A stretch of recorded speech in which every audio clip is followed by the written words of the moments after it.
Hola con todos, ¿cómo están? Espero que muy bien. Se han demorado un poco las entrevistas desde la última, pero aquí estamos retomando el rumbo. El día de hoy con un personaje muy interesante, ya que es el primer venezolano que vamos a tener en las entrevistas.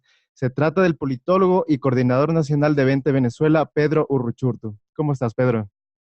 Hola Andrés, gracias por la invitación. Pues un gusto y honrado de ser el primer venezolano en tu espacio y, por supuesto espacios que son importantes para la defensa de la libertad. Así que gracias por la invitación y un saludo a todos quienes nos ven. Asimismo, muchas gracias a ti por poder aceptar la invitación. Bueno, para ya ir empezando, primero unas preguntas de introducción. Quiero que nos digas más o menos quién es Pedro, cuáles son tus proyectos personales, a qué te dedicas en la vida cotidiana, más allá de esto del punto político y todo esto. Sí. Bueno, Pedro es un luchador y un soñador. Yo siempre digo que uno de los secretos para poder vivir en países como estos es siempre permanecer atado a un sueño, porque es la única manera de tú tener como un ideal por el cual luchar constantemente, más allá de las ideas que uno tenga o de las cosas que uno haga en su día a día, ¿no? Obviamente un país como Venezuela el día a día es distinto, desde la vida social hasta la vida personal cambia mucho. En lo personal, bueno, como tú sabes, el tema de la migración ha hecho que muchos de los amigos y muchos de los afectos que uno tiene en el país se hayan ido y pues ya muchos de los encuentros son más virtuales que otra cosa, ¿no? Para ver cómo están, qué están haciendo, cómo estoy yo. Pero bueno, siempre de algún modo queda el entorno o parte de ese entorno con el que uno busca salir por allí, distraerse un poco a pesar de la situación económica o la situación social o incluso la situación peligrosa. Por ejemplo, no se consiguen sitios abiertos tan tarde, hasta las 7 8 de la noche. Entonces, digamos, todo eso va configurando un estilo de vida que quizás no es quizás no es, en definitiva, el más sano, pero bueno, uno siempre busca la manera de distraerse, ¿no? Porque también la situación agobia y llega un momento en el que tienes que dar un respiro y decir, bueno, no, también hay que vivir, ¿no? Pero además de eso, doy clases en la universidad. Es una de las cosas que más disfruto.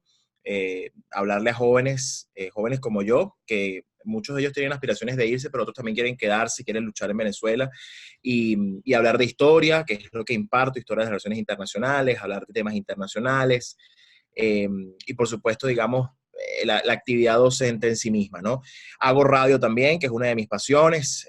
Todas las semanas hago radio, es otra manera de hablar con la gente, me gusta comunicarme con la gente y cada vez que tengo el tiempo y la oportunidad, no solamente de viajar fuera del país, sino dentro del país y conocer mi país y sobre todo ver la situación, pero además viendo las oportunidades y sobre todo cómo va a ser ese país cuando recuperemos la libertad, pues todo eso va configurando un poco el día a día, ¿no? Además de, por supuesto, la política, que debo decirte, y con esto voy cerrando la pregunta, debo decirte que hacer política en Venezuela, yo lo digo en todos los espacios, es un ejercicio de legítima defensa.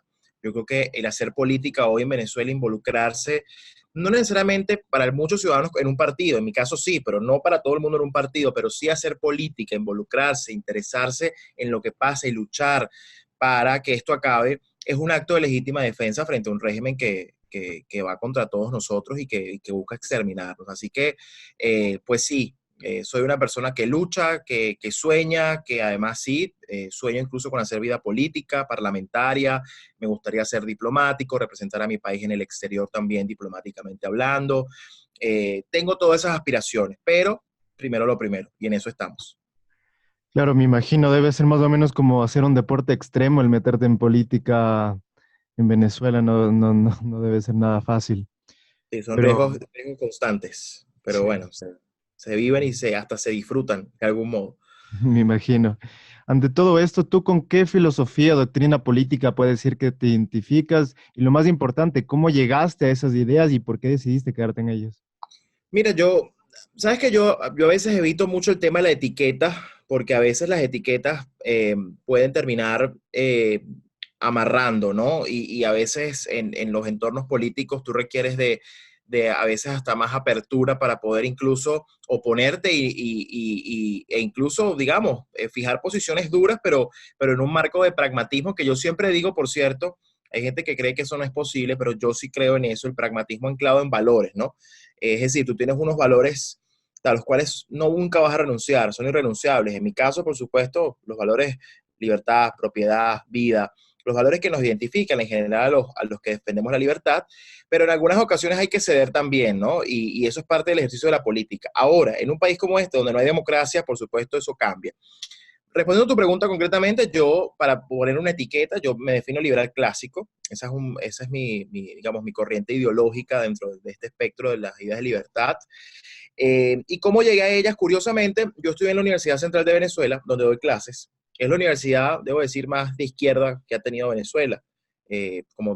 Casi que es una historia recurrente en todos los países. La principal universidad nacional ha estado pues muy influida por las ideas de izquierda. El caso de la Universidad Central de Venezuela no era la excepción.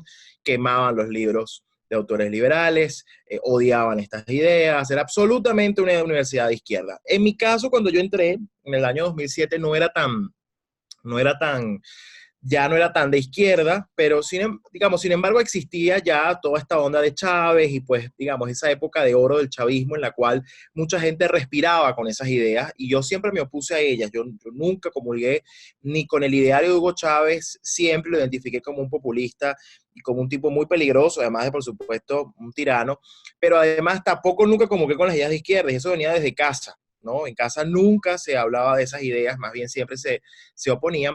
Pero curiosamente yo llegué a las ideas de libertad leyendo La rebelión de Atlas de Ayn Rand.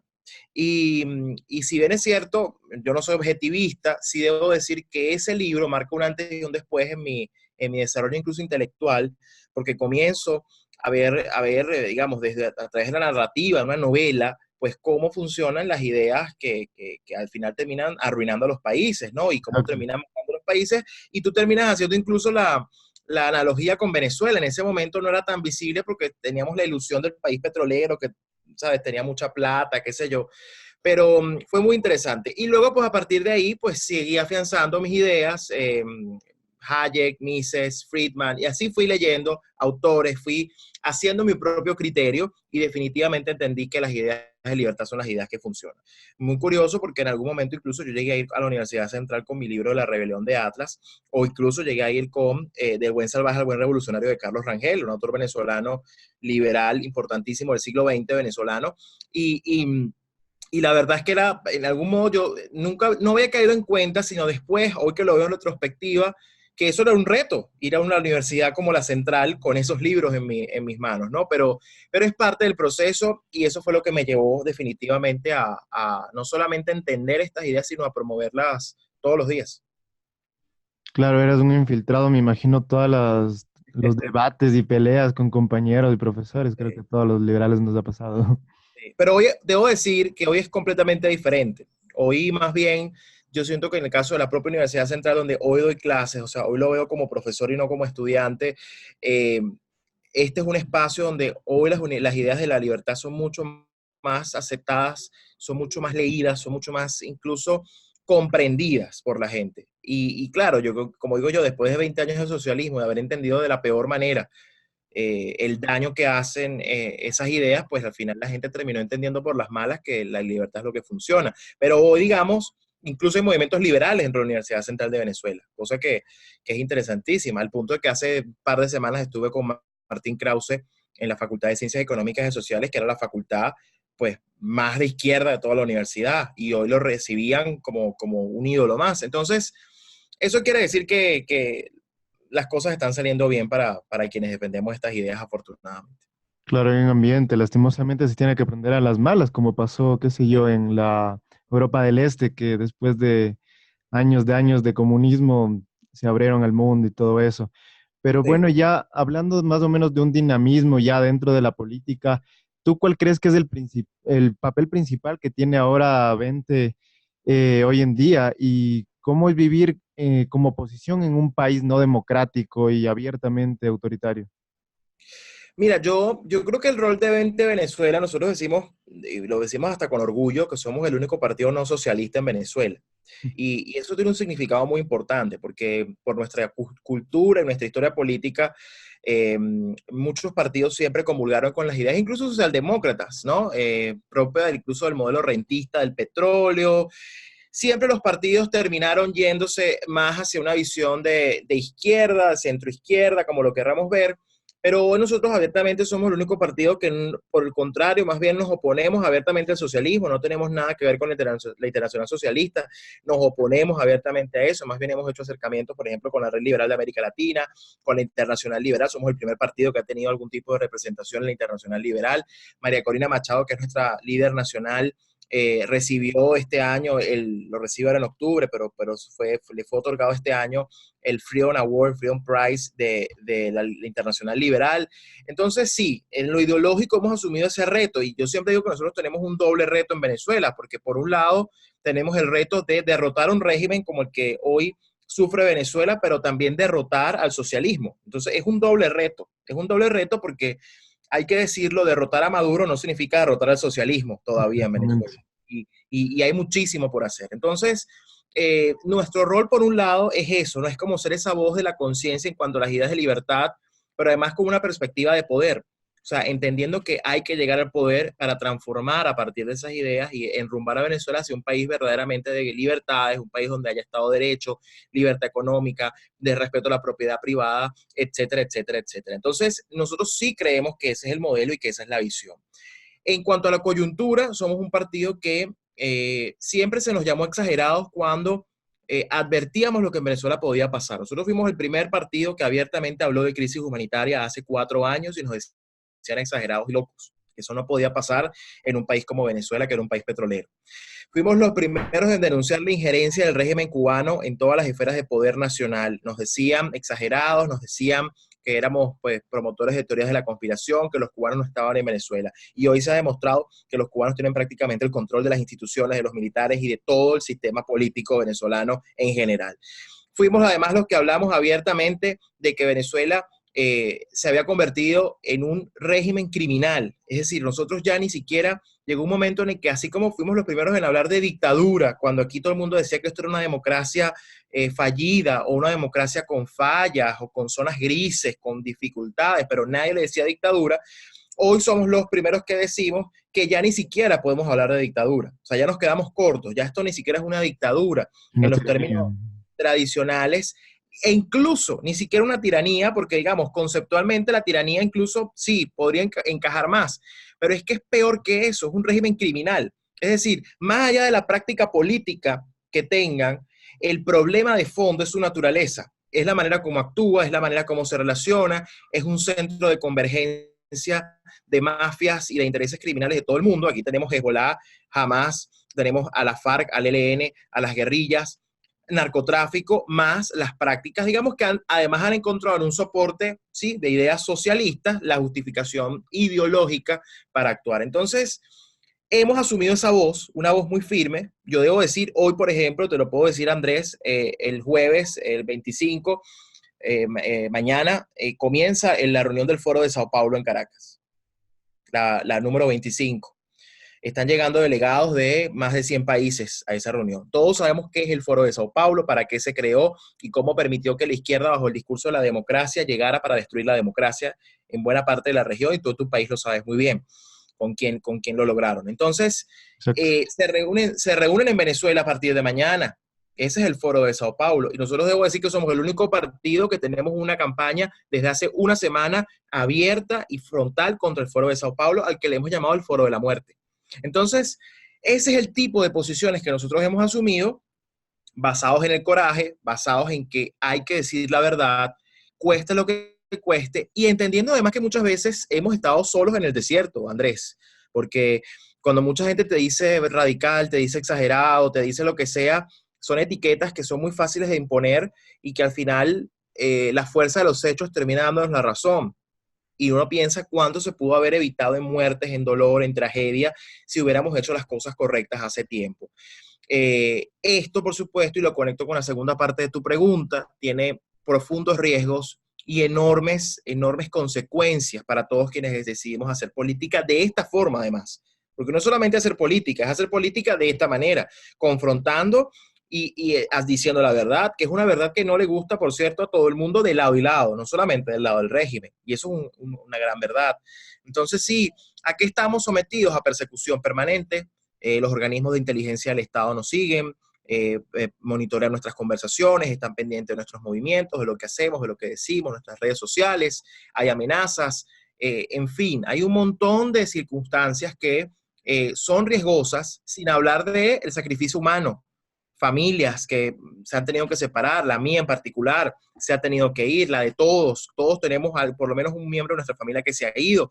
Son el tipo de sacrificios y de costos que se paga por hacer política acá. Ni hablar de amigos que han sido detenidos injustamente y que son presos políticos o lo fueron, amigos que han sido asesinados por la dictadura y por el régimen cuando decidieron destaparse, hoy que son perseguidos por renunciar a la naturaleza criminal de ese régimen. En fin, son constantes riesgos, pero como te digo yo, a veces se da como un debate entre qué es mejor, si irse o quedarse en Venezuela. Yo respeto cualquiera de las dos decisiones. Creo que el que se queda o el que se va es igual de valiente, porque también irse tiene enormes connotaciones y sacrificios. Pero si la decisión es quedarte en Venezuela, es para luchar, no para quejarte, no para resignarte y no para ceder ante un régimen que te quiere ver oprimido. Para ellos, mejor que se vaya la gente y mejor que se vaya todo el mundo, así solamente quedan los que ellos pueden controlar. Pero yo estoy decidido, al menos en mi caso y es mi lucha, a no entregarles el país. Entonces, eso es lo que hace 20, eso es lo que hago yo y eso es lo que significa hacer hoy política en Venezuela. Claro, creo que ha quedado clarísimo. Y es que uno viéndolo de afuera más o menos puede intuir, pero ya vivirlo es una cosa completamente diferente. Sí. Y no sé si tú nos puedes dar un panorama de cómo es vivir hoy en día en Venezuela, o sea, contra quiénes se están enfrentando. Tú dijiste algo muy particular, lo llamaste banda criminal, o sea, contra qué personas están tratando. Sí, fíjate, yo creo que esa es la pregunta clave para definir todo lo que se hace o no se hace en Venezuela e incluso lo que hace o no la comunidad internacional. Porque yo siempre he dicho, y también lo ha dicho María Corina, lo hemos dicho en 20, si esto fuera un régimen dictatorial más, una tiranía más incluso, probablemente con todas las presiones que ha recibido ese régimen en los últimos años, ya hubieran dejado el poder. Primero porque no tienen el apoyo popular, porque los militares se lo hubieran revelado. A ver, en Venezuela ha habido varios intentos de respuestas militar a este régimen y todos han sido eh, desmantelados porque están infiltrados por los cubanos, entre otras cosas. Pero si digamos todas las cosas que han ocurrido para presionar ese régimen en el corto, mediano o incluso largo plazo, que sabemos que en otras dictaduras de la historia ya hubieran hecho ceder a un régimen, y en Venezuela no ha ocurrido, lo primero que nos debe indicar es que precisamente no estamos enfrentando un régimen tradicional, es un régimen no convencional, es un régimen basado en mafias, es un estado criminal, sus incentivos son distintos a ser incentivos políticos. Como digo yo, parte del problema es que creemos, y ojo, y eso yo creo que es parte es un defecto de los demócratas, naturalmente hablando, porque concebimos la política desde el punto de vista democrático. El consenso, la conversación, los acuerdos, buscar soluciones, digamos, acordadas por las partes. Pero el problema es que nosotros no estamos lidiando con políticos, sino con criminales. Por lo tanto, la manera de hacerles frente, de luchar contra ellos, de desafiarlos es completamente diferente, porque el criminal responde a la lógica de la fuerza, no a la lógica de la política. Y la lógica de la fuerza no tiene que ver, y aquí yo puedo ya ir entrando en un tema que seguramente vamos a conversar luego, pero no tiene que ver con la operación militar, la intervención militar y todo este tema. No tiene nada que ver con eso. La fuerza se trata de amenaza creíble, de que el criminal sienta de que si no cede, van por él. Y es muy distinto eso a lidiar con un político autoritario que con algunos incentivos políticos podría responder a determinadas presiones. Y ese es el punto. Por eso es que nosotros hemos insistido, y yo permanentemente lo digo, los venezolanos no podemos solos. Y no podemos solos no porque no hayamos hecho nada. Nosotros tenemos 20 años, Andrés, yendo a las calles, votando, y a donde nos dicen vamos, respondemos. Hemos hecho todo lo que hemos podido hacer. Y no hemos podido, y hay que decir que las pocas veces que hemos estado cerca de lograr el objetivo político, la propia dirigencia se distrae y se desvía hacia otros intereses, a dialogar con el régimen, ya van 5 diálogos con Maduro y fíjate, tiene 6 años de poder, para que tengamos una idea de lo que han servido los diálogos. Pero el venezolano ha dado todo lo que se le ha pedido lo ha dado, incluso con un saldo irrecuperable y un saldo doloroso que tiene que ver con vidas perdidas, con heridos cuyas heridas prácticamente les han generado daños de por vida. Por ejemplo, el más reciente, Rufo Chacón, de 16 años, en el estado Táchira, le vaciaron los ojos de 52 perdigonazos y quedó ciego de sus 2 ojos. Son imágenes muy Entonces, fuertes. ese tipo de cosas. Entonces, los venezolanos hemos hecho todo, pero al final el venezolano ha entendido que estamos desafiando criminales, no políticos. Por lo tanto, requerimos también de apoyo internacional y del apoyo institucional propio de nuestra política, pero eso sí, con una ruta clara que nos permita derrotar a estos tipos. Ahora, y esto hay que decirlo, que uno esté diciendo que no puede solo no quiere decir que le estamos entregando la conducción política ni la solución de Venezuela a otros, a terceros, a internacionales. No tiene que ver con eso. Tiene que ver con el apoyo que requerimos para que con nuestra propia fuerza y el apoyo internacional, pero con la conducción política nuestra, podamos sí derrotar a estos criminales. Y entonces luego podemos hablar de negociación. Como digo yo, primero viene la derrota de los criminales y luego viene la solución política, porque es que si no, si tú intentas mezclar al criminal con la política, pues terminas haciendo la política criminal. No sé si me explico, porque terminas involucrando a unos intereses que son completamente distintos. Entonces, yo sí creo que el día a día no solamente es muy duro. Leíamos hoy una encuesta que salió ayer, de la encuesta pronóstico, que hablaba de que 7 de cada 10 venezolanos lo único que le preocupa hoy es subsistir. Y eso te demuestra que la gente está pues pasando profundas necesidades. Es una economía destruida, sufriendo una hiperinflación sin precedentes, una economía dolarizada de facto, pero no dolarizada en el ingreso, sino en el consumo, lo cual es terrible, porque con un sueldo mínimo de $4, pero con todos los productos dolarizados, pues la gente no tiene cómo responder, cómo comprarlos, la situación humanitaria, en fin. Maduro y su régimen están demostrando que no les importa que la gente se vaya y se muera, para ellos mejor, para ellos eso es mejor. Y por lo tanto, nosotros siempre hemos dicho que aquí debe imponerse la ética de la urgencia, porque cada día que pasa se cuenta en vidas, Andrés, y eso es un gran problema. Eh, el venezolano sufre, el venezolano desconfía, el venezolano hoy se siente decepcionado y con razón, porque no siente que la dirigencia responde al objetivo que es la derrota de estos criminales. Incluso, hay que decirlo, si hoy se planteara una elección con estos criminales en el poder, si Maduro dejando el poder, el 80% de los venezolanos, según esta última encuesta, no iría a votar. Eso quiere decir que la gente está consciente de que eso no sería una elección. Entonces, el día a día pasa por entender, Andrés, que si no derrotamos a los criminales, ellos van a ir por nosotros y lo están haciendo. Y ese es el gran mensaje que nosotros hemos dicho en todos lados. Eh, se trata de la gente, se trata de la gente. Y en la medida que nosotros sigamos creyendo que conversando con criminales vamos a solucionar esto, pues mucha gente más va a sufrir. Y eso es lo terrible de esto. Tú mismo lo has dicho, han sido 20 años que se ha ido más o menos. Lo que no se entiende muy bien es que se cree que Chávez fue el inicio de todo esto y en verdad fue el final del camino. Y desde ahí han Es una sido 20 consecuencia. años, exacto, una consecuencia, y han sido 20 años que se ha ido proliferando esa pelota de nieve que hoy vemos en lo que ha terminado. Y ante todo esto, ¿cuál es el papel de la oposición? ¿A qué juega la oposición? ¿Es realmente Guaidó y quienes lo rodean aptos para sacar a Venezuela del pozo en el que está? ¿O cuál es su papel? Mira, yo lo primero que voy a responder, tú bien lo decías, esto no es solamente un tema de Chávez o de Maduro, que por cierto, muchos insisten en separar a Chávez y a Maduro, ¿no? Incluso dicen que si Chávez estuviera vivo, Eso no hubiera eh, pasado. esto no hubiera pasado y sería distinto, ¿no? No estaríamos pasando esta situación. Yo creo que es perfectamente lo mismo, incluso es el guión al calco. Maduro sencillamente se encargó de continuar lo que llaman ellos mismos el legado, ¿no?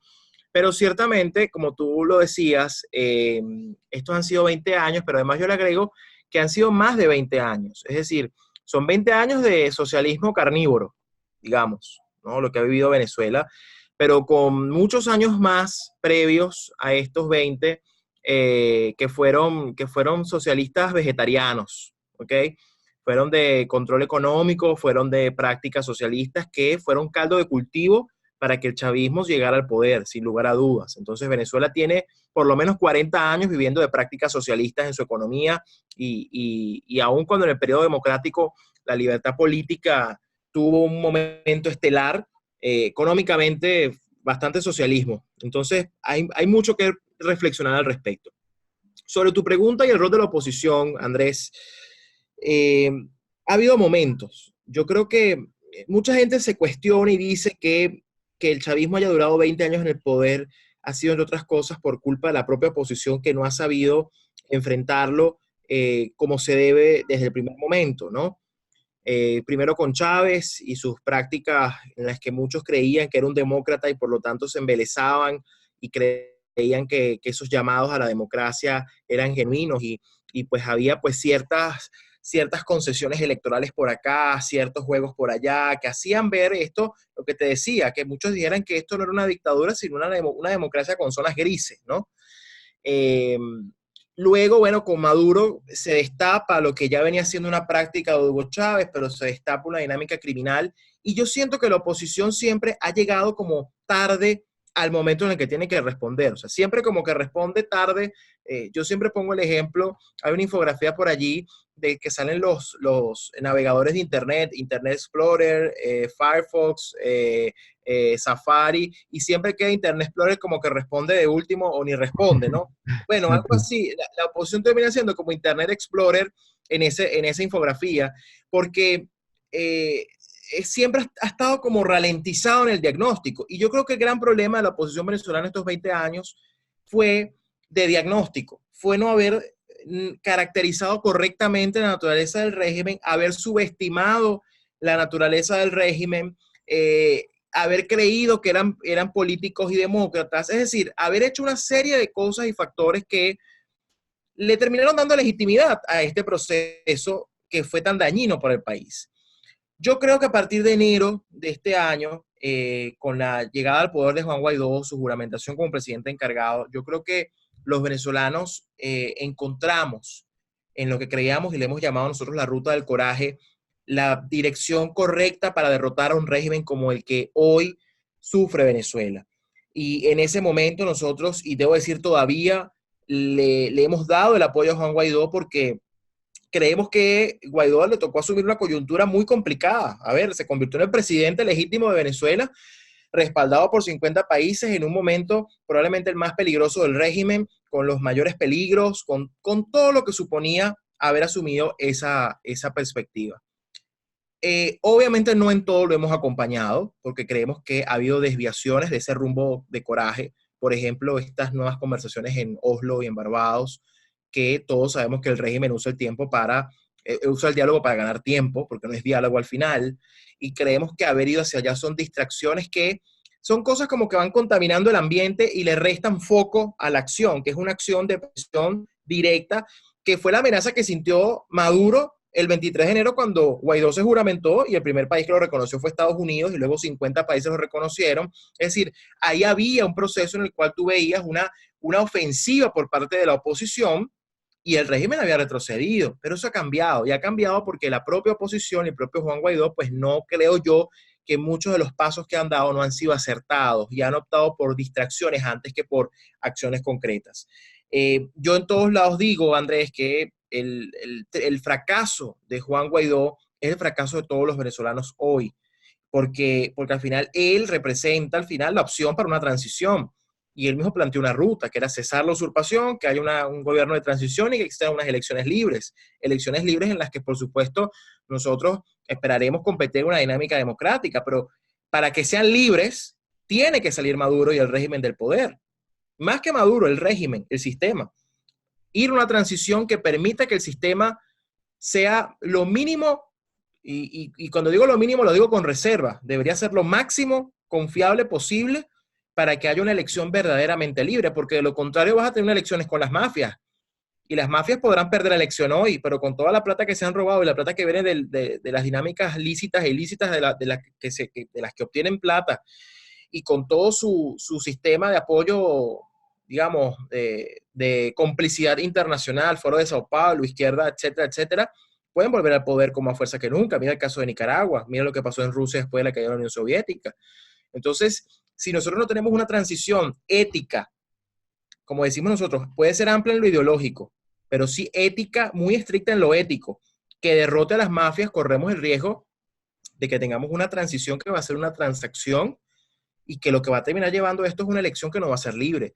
Y ahí fíjate lo que pasó el 30 de abril con el alzamiento militar que hubo y que planteaba que el actual ministro de la Defensa y el actual presidente del Tribunal Supremo de Justicia y Legítimo permanecieran en las instancias de poder. O sea, nada más iban a cambiar a Maduro por Guaidó, pero de resto todo seguía igual. Eso hubiera sido terrible. Y por eso es que aquí el gran problema tiene que ver con la impunidad. Nosotros no podemos avalar la impunidad como un mecanismo para que haya transición, porque si no, la transición va a ser impunidad y entonces no habremos cambiado ni aprendido nada.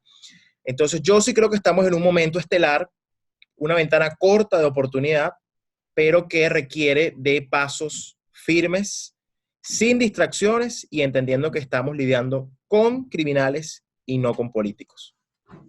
Claro, se entiende precisamente que no es solo la cabeza, sino que es todo el régimen, es todo un sistema que está enquistado de estas mafias. Pero lo que se puede más o menos entender es que no hay una salida democrática. La única esperanza para Venezuela entonces sería una intervención militar o por dónde tiene que ir la cosa. Mira, yo evito hablar de intervención o de invasión por una sencilla razón. Yo soy de los que piensa que Venezuela ya es un país intervenido e invadido. Basta con ver los cubanos, los rusos, los chinos, los iraníes, los turcos, las guerrillas, terrorismo, para darte cuenta que Venezuela es un país cuya integridad territorial y cuya soberanía está desde hace rato violada, intervenida e invadida. ¿Ok? Y por supuesto la izquierda es muy eficiente y muy audaz a la hora de hablar de intervención, pero jamás reconocen que la intervención vino por parte de ellos. Eh, entonces, obviamente eso es un tema, ¿no? Eh, yo sí creo que fue el propio régimen el que cerró cualquier opción democrática para salir de esta situación. Y la cerraron por lo que te decía anteriormente, son criminales. Es decir, ellos saben que cualquier salida democrática pasa por la justicia y que pasa porque ellos salgan del poder y se enfrenten a esa justicia, pues es inaceptable, porque ellos saben los delitos que han cometido y saben lo que la justicia les espera. Por lo tanto, están dispuestos hasta las últimas consecuencias antes de ser entregados a la justicia.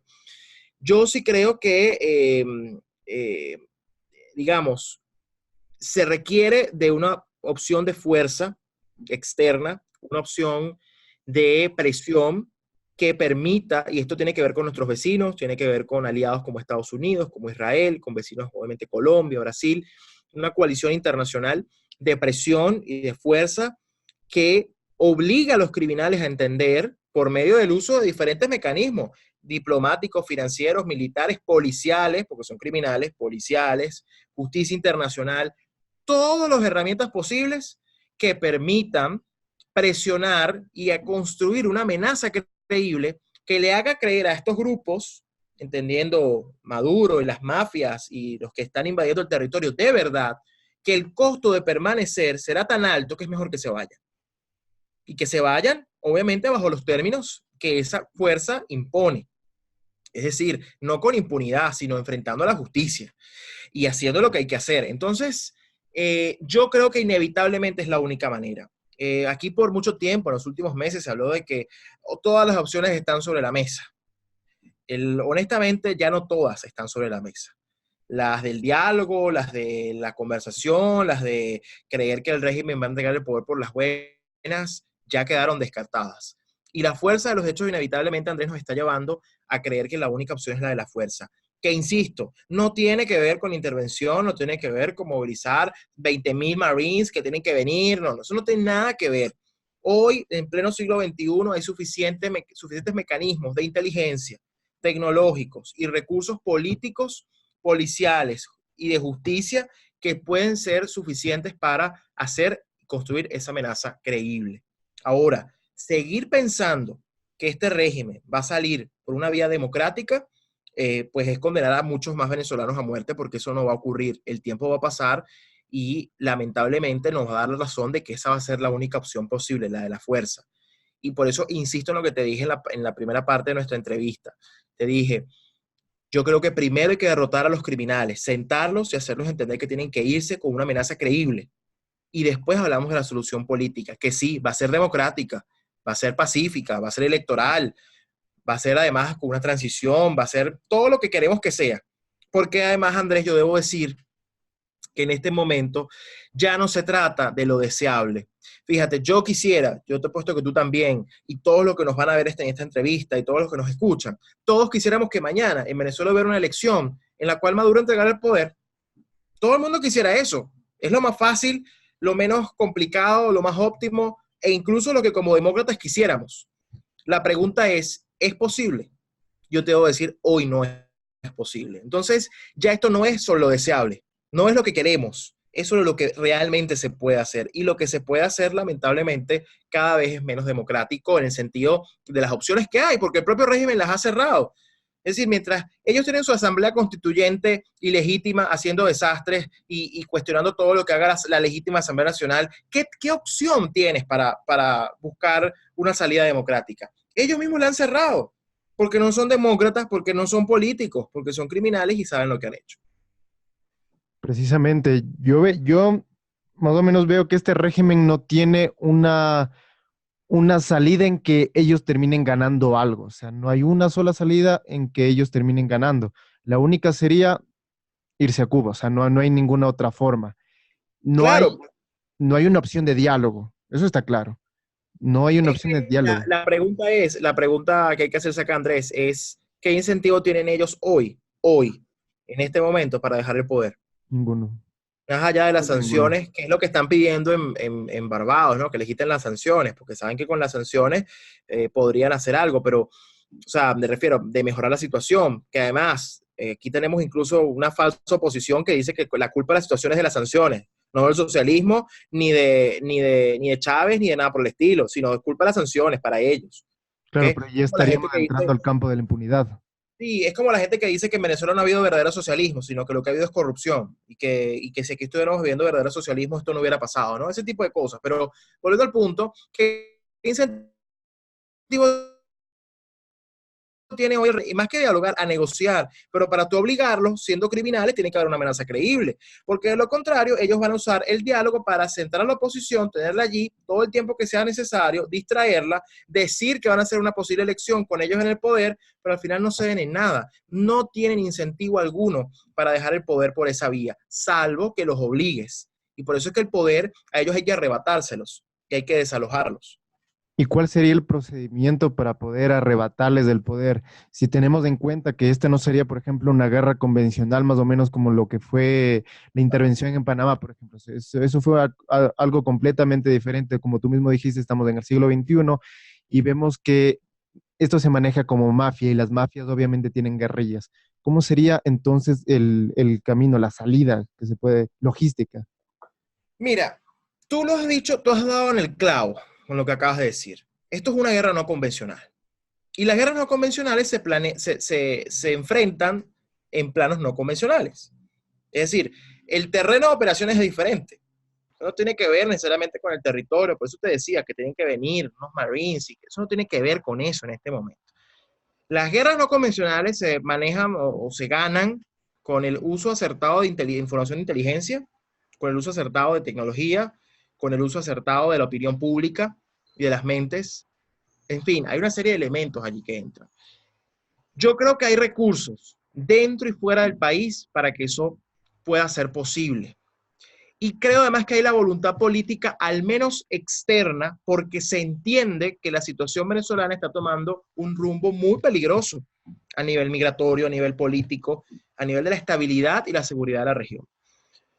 Internamente tenemos mecanismos, tenemos el 187.11, que es un artículo de la Constitución que permite, autoriza el uso de misiones militares dentro y fuera, o digamos, nacionales o extranjeras, sobre todo extranjeras en el territorio, con lo cual no estamos llamando una invasión, cuidado, lo que significaría es que autorizaría el uso de otras herramientas para poder enfrentar esto. Que hay que tener cuidado con eso, porque entonces lo primero que te dicen, ustedes lo que quieren con eso es que al día siguiente vengan los Marines, eso no va a pasar, eso no es tan automático y no es lo que estamos buscando tampoco. Tenemos también, por ejemplo, que se aprobó ayer finalmente, después de 20 semanas de discusión, después de 1000 vueltas que le dieron, la reincorporación de Venezuela al Tratado Interamericano de Asistencia Recíproca de la OEA, que tampoco es automático, pero ni mágico, pero son maneras de presionar. ¿Por qué? Porque si bien es cierto que no ha habido un ataque a un territorio, digamos, militarmente hablando, un territorio del hemisferio, pues hay suficientes elementos para creer que hay amenazas suficientes con estos grupos terroristas, islámicos, guerrilleros, etcétera, etcétera, que se están poniendo en riesgo a la región. Entonces, sí hay elementos para actuar y sí hay elementos para suponer que hay un riesgo que la región debe atender y debe, sobre todo, contener y derrotar. Entonces, el TIAR allí viene a ser un recurso valioso para presionar en esa vía. Obviamente también está el principio internacional de la responsabilidad de proteger, que depende de las Naciones Unidas, pero que al final tiene que ver, tiene una dimensión sobre todo humanitaria y de atención, sí, con una coalición humanitaria de fuerza, pero pacífica, que lleve alimentos y ayuda, y que también, digamos, fíjate que son todos como elementos complementarios, son maneras. Nadie ha dicho, Andrés, que esto es automático, que es que yo pruebo esto hoy y mañana ya esto sale. Nadie ha dicho eso, porque claramente hay que construir una serie de capacidades y una serie de alianzas para que esto sea efectivo. Pero es que si nunca lo haces y nunca lo pides, nunca va a llegar. Si tú partes el hecho de que tú vas a esperar que otro país decida ver cómo te apoya, pero tú nunca declaras que estás en auxilio, que pides auxilio y que necesitas ayuda, pues nunca va a pasar nada. Y cuando tú ves lo que está pasando con China, con Irán, con Rusia, en Venezuela, con Cuba, los países entienden que el tiempo juega en contra de su propia estabilidad de sus países y la región. Yo pregunto, el propio presidente Duque, el propio presidente Piñera, el propio presidente Macri, que por decirte algunos, a qué se enfrentan en los próximos meses si esto no se detiene. Entonces, sí se trata de una opción en la cual todo esto construya amenaza creíble, porque al final, Andrés, la negociación es inevitable. Hay gente que piensa que nosotros nos oponemos a negociar. La negociación es inevitable, pero es inevitable en tanto y cuanto tú derrotes a estos señores, los sientes y negocies cómo es que se van a ir, en qué términos, cómo entregan el poder y cómo arranca la transición. No para entender que ellos son los que están en el poder y que a partir de ahí es que tú vas a negociar. Porque ese ha sido el gran problema de Barbados. El gran problema de Barbados parte del hecho y de Oslo de que Maduro es presidente. Y entonces, como Nicolás Maduro es presidente, entonces hay que negociar con el presidente. No, no, no, es que hay un gran problema de conceptualización. El presidente es Guaidó. Y lo que hay que buscar es que el régimen entregue el poder, no lo contrario. Entonces, ese es el problema. Entonces, yo sí creo que hay que apelar al uso de la fuerza, pero insisto, porque han ridiculizado y han banalizado el término de la fuerza, creyendo que nosotros estamos con una banderita de los Estados Unidos, ondeándola, queriendo que vengan el día siguiente los soldados de Estados Unidos o de otro país. Eso no es lo que estamos diciendo. Lo que estamos diciendo es que si no caracterizamos correctamente a unos criminales que están en el poder, será difícil liberar a Venezuela. Por eso, ni intervención ni invasión. Nosotros hablamos de liberación del país, porque esto es un país secuestrado, es un país que está en manos de criminales y que tiene que ser desalojado del poder, tienen que ser desalojados del poder. Y eso pasa por una amenaza creíble. Vemos que el saldo de todo esto lo que nos deja son oleadas de personas abandonando el país, que bueno, no se pueden ni llamar oleadas, hace rato que se puede llamar éxodo, y miles de muertos en las calles. Ante todo esto, ¿cuál es la posición que deberían tomar los países que colindan con Venezuela y los que están recibiendo a todos los migrantes? Que lo que vemos es que se quejan mucho de la ola migratoria, pero ¿qué están haciendo para evitar esa ola migratoria? Mira, yo creo que en la medida que los países no entiendan que no hacer nada en Venezuela significa para ellos un problema, va a ser complicado. Ya países como Chile y Perú están poniendo visado para la entrada de venezolanos. O sea, están conteniendo sus fronteras porque saben lo que viene. Colombia no puede hacerlo porque Colombia, entre otras cosas, tiene una frontera enorme con Venezuela, una frontera porosa, además, más allá de los pasos fronterizos legales. Tú me dirás, con 2.200 kilómetros de frontera, ¿qué no puedes hacer en términos de quién pasa y quién no pasa? Es decir, es muy complicado restringir el paso por allí, pero Lo cierto es que lo grave de la migración, que además apunta a llegar a 7 millones a finales del año 2020, si esto no se detiene, ya va por 4 millones. Lo preocupante de esto es que el régimen también, primero el régimen le conviene que se vaya la gente. En la medida que se les vaya gente mejor porque es un problema que ellos no atienden. Y hay que decirlo, no todos, por supuesto, ni la mayoría, pero el régimen se aprovecha de estas olas migratorias para infiltrar también y para colocar allí a grupos desestabilizadores de la región en función de, digamos, generar desestabilización, generar problemas de estabilidad en países democráticos, Colombia, Chile, etcétera. También lo usan para eso.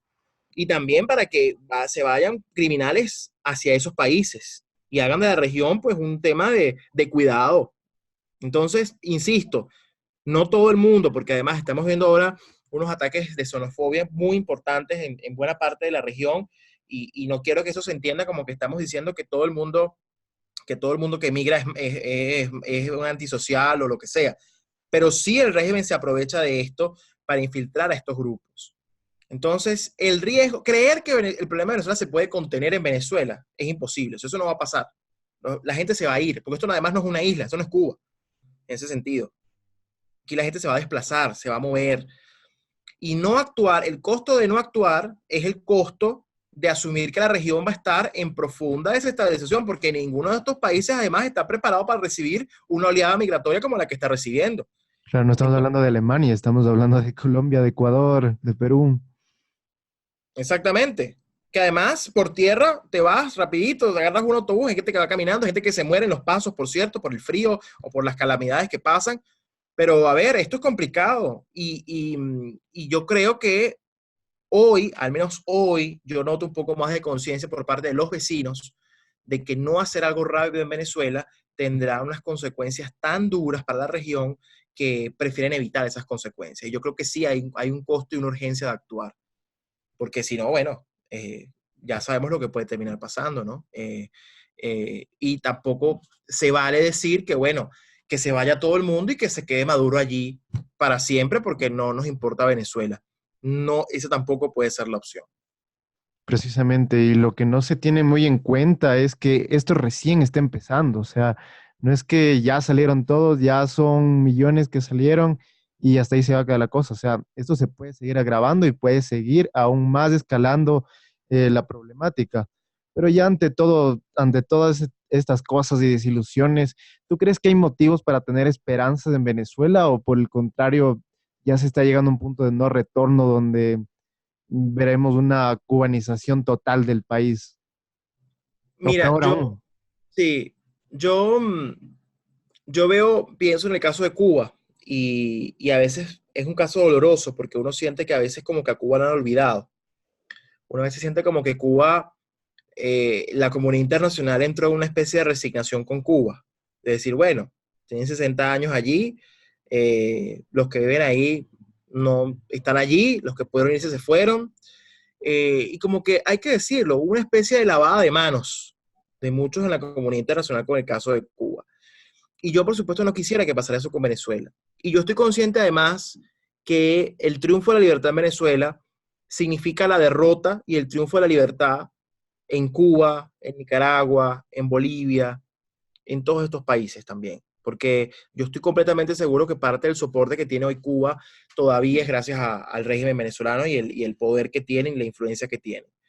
Eh, yo creo que sigue habiendo esperanza, yo creo que hay motivos para seguir luchando, no son infinitos tampoco, no son tampoco, digamos, los incentivos para quedarse tampoco es que son los más altos, es un sacrificio, es un costo alto, es complicado, pero sigo creyendo que hay una opción, hay esperanza y hay motivos para luchar. Eh, Creo que rendirse es lo que ellos quieren, creo que hacer creer que no hay más nada que hacer es lo que ellos quieren, incluso hacia la comunidad internacional. Yo creo que ellos están buscando que la comunidad internacional diga, bueno, no hay nada que hacer en Venezuela, que se queden ahí, pero yo sigo teniendo esperanza de que eso no va a ocurrir. Yo sigo teniendo esperanza de que no solamente con nuestros aliados occidentales, que entienden que además en Venezuela ha convergido como lo hablábamos antes, todas las fuerzas antioccidentales posibles que ponen en riesgo la estabilidad de nuestro hemisferio, nuestra civilización occidental, basada, por cierto, esos valores occidentales basados, por cierto, en la libertad y la democracia, ¿okay? Que eso es algo muy nuestro, esa visión de la libertad y la democracia como hemisferio occidental. Eh, yo creo que los países han entendido y entienden que no hacer nada, esto no se trata solamente de una dictadura más, que la dejamos ahí arrinconada en Venezuela, se trata de que tenemos cualquier cantidad de fuerzas antioccidentales y criminales que ponen en riesgo pues, nuestro futuro como región y nuestra estabilidad. Yo creo que todavía hay motivos, creo que hay que seguir luchando, creo que no hay que darse por vencido. Creo que sí, vienen días muy difíciles, pero a la vez siento que son los días que nos van a llevar a la victoria, siempre y cuando no nos distraigamos y siempre y cuando entendamos que el coraje es lo único que nos va a llevar. Si nosotros asumimos el coraje como ruta, vamos a ser libres. Yo no tengo la menor duda. Si que seguimos cayendo en la cobardía y en las distracciones y creyendo que estos tipos van a conversar y van a salir tomándose un café en Barbados y viendo cómo entregan el poder, pues debo decir que esto va para largo. Como te dije, yo respeto a quien se va, cada quien tiene su razón muy íntima y personal para irse o quedarse, pero yo sí le puedo decir a quien se ha ido y quien sueña con volver a Venezuela que estamos haciendo todo lo posible para que vuelvan, pero además que los que hemos decidido quedarnos ha sido para luchar, porque no vamos a entregar el país a estos grupos. Claro, vemos que es un camino arduo, pero alguien tiene que hacerlo. Alguien tiene que Espinoso. hacerlo. Exactamente. Ya para ir terminando, Pedro, quisiera que nos recomiendes tres obras, ya sea libros, películas, cualquiera de estas cosas que te hayan marcado a ti en este descubrimiento intelectual y académico y crees que a los que nos escuchan también les puede servir. Sí, mira, bueno, de películas y libros hay varios. De hecho, quizás rompa la regla y en vez de tres voy a hablar de cuatro. Vamos a ver, voy a Puedes mencionar hablar de los que tú quieras. tres más uno. Mira, yo creo que a nivel de películas, una película que hay que ver, y más que ver, internalizar de lo que significa es la vida de los otros. Yo creo que esa es una película para entender lo que es el totalitarismo y cómo funcionan estos regímenes, creo que es fundamental. Y a eso obviamente lo uno con libros como 1984, que creo que deben ser leídos para entendernos cómo y Rebelión en la Granja, etcétera, ¿no? Pero creo que esta visión, leer esto, entender esto es fundamental para comprender cómo son las dinámicas totalitarias y cómo pueden destruirse sociedades por completo por el capricho de una persona o de un pequeño grupo. Yo creo que eso es fundamental, ¿no? Eh, Sin lugar a dudas, La Rebelión de Atlas de Ayn Rand, la recomiendo, no solamente porque es una novela, para algunos es pesada, a mí la verdad no me fue pesada, además que yo siempre digo que yo la leí, además que la leí estando en la universidad y en parte de mi carrera universitaria, la leía siempre en el metro, o sea, en mis idas y venidas en metro, o sea, no, porque no tenía tiempo de leer mucho más por la propia universidad. Entonces, en mis idas y venidas a la universidad en metro, leía el libro y así me lo leí, por supuesto, tardé más de lo previsto, pero es un libro que vale la pena leérselo. Y sin lugar a dudas, Camino de Servidumbre. Yo creo que Camino de Servidumbre es un libro que hay que entender como socialismo también, pero Camino de Servidumbre también para entender cómo funcionan estas prácticas y cómo el hecho de aceptarlo y de no alertar a tiempo y actuar a tiempo, pues nos puede llevar a, a este abismo como el que llevó Venezuela y que algunos países de la región también han llegado, quizás no tan en profundidad, pero también lo han hecho. Pero esas serían mis recomendaciones. Creo que con esas puedo estar tranquilo. Daría más, pero con esas me quedo. Perfecto, vemos que son obras que más o menos retratan lo que es el totalitarismo, como es el caso de Hayek. Ya para ir concluyendo, Pedro, quisiera meter una nueva dinámica aquí en esta entrevista y Sí. sería que tú puedes recomendar a otra persona para la entrevista. O sea, la siguiente entrevista sería una recomendación tuya. La siguiente entrevista, una recomendación mía. Exacto. No tiene que ser de Venezuela, No, no, preferiblemente, no. porque ya comenzaste con un Mm. venezolano. Yo creo que, mira, yo no es porque yo le tenga cariño particular, sino porque además creo que es una gran aliada y de las personas quizás está más clara en todo este tema de las ideas, pero además en lo que hay que hacer. Yo voy a recomendar a la argentina más venezolana que tenemos, como digo yo, que es Antonella Martí. Tú debes Perfecto. conocerla. Sí, sí, sí. Seguramente va a ver esta entrevista. La voy a recomendar a ella. Y también voy a recomendar, voy a cometer de una vez, te voy a recomendar dos nombres para que los tengas de una vez No hay problema. porque creo que además es importante tener las opciones porque además son grandes aliados. Te voy a recomendar eh, dos más. Te voy a recomendar a María Alejandra Londoño, del Movimiento Libertario de Colombia, ¿okay? Que también creo que están haciendo un gran trabajo en Colombia, levantando pues todo este movimiento en Colombia. Que hace mucha Y falta. sí, sí, entonces también María Alejandra Londoño de Colombia, gran amiga, creo que vale la pena, además libertaria y muy comprometida. Y a Jorge Castro, no sé si lo conoces, Jorge Jorge, Castro, no. que es el director de Unión Editorial en Colombia, que Unión Editorial es la que ha sacado todos estos grandes clásicos del liberalismo y los está llevando a Colombia también. Creo que vale la pena que converses con él porque también está muy claro. Entonces, te lo resumo. Antonella Martí, María Alejandra Londoño y Jorge Castro. Te puedo poner en contacto con ellos y con gusto los pueden entrevistar, pero Perfecto. sí, ese es mi top 3 para una próxima entrevista. Quedan entonces avisados. De hecho, Antonella, justo era la siguiente que tenía en mente. Entonces ya, Ah, bueno, viste, estamos conectados. ajá. Está muy bien, muy bien. Bueno, Pedro, ¿algo que tú quieras añadir? Bueno, en primer lugar agradecerte, creo que este es un espacio muy valioso y la verdad es que aprecio mucho que me hayas honrado con la oportunidad de conversar contigo. Agradezco tus preguntas además muy sinceras y muy directas, que creo que hace falta hablar con la verdad. Y agradecer a todos quienes de una u otra manera están apoyando la causa por la libertad de Venezuela. Yo creo que a cada uno que alza su voz, que pone un tweet, que escribe un artículo, que dice algo, que lo entiende y que nos apoya, pues es un gran aliado y los vamos a necesitar hoy más que nunca. De verdad que yo quiero que pueden tener la seguridad de que vamos a triunfar, de que, como decían, we will prevail, vamos a vencer, pero necesitamos a todos. Y por eso yo les agradezco tanto que tanta gente a la que estimo, que quiero, que admiro, que sigo, esté tan pendiente de Venezuela y que cuenten con nosotros también. Y que no solamente, y que no vean esto solamente como algo de Venezuela, porque hoy somos las víctimas junto a algunos otros, pero eh, la verdad es que las intenciones buscan llegar mucho más allá de Venezuela y yo creo que en la medida que todos entendamos y actuemos para hacer el muro de contención y de combate frente a estas ideas tan perversas de las que los venezolanos hemos padecido lo peor en estos 20 años, pues es valioso. Así que gracias a todos, gracias a ti Andrés y pues nada, cuentan conmigo siempre y espero que sigamos viéndonos y conversando pronto. Bueno, muchísimas gracias, Pedro, por tan grata entrevista. Y a todos ustedes, gracias por vernos y escucharnos en esta entrevista que ha estado, creo que precisa en el momento que Venezuela más lo necesita. Y pues si es que les ha gustado, ya saben, darle like, compartirlo y pasarlo porque las ideas de la libertad no se van a difundir solas. Nos vemos para la próxima.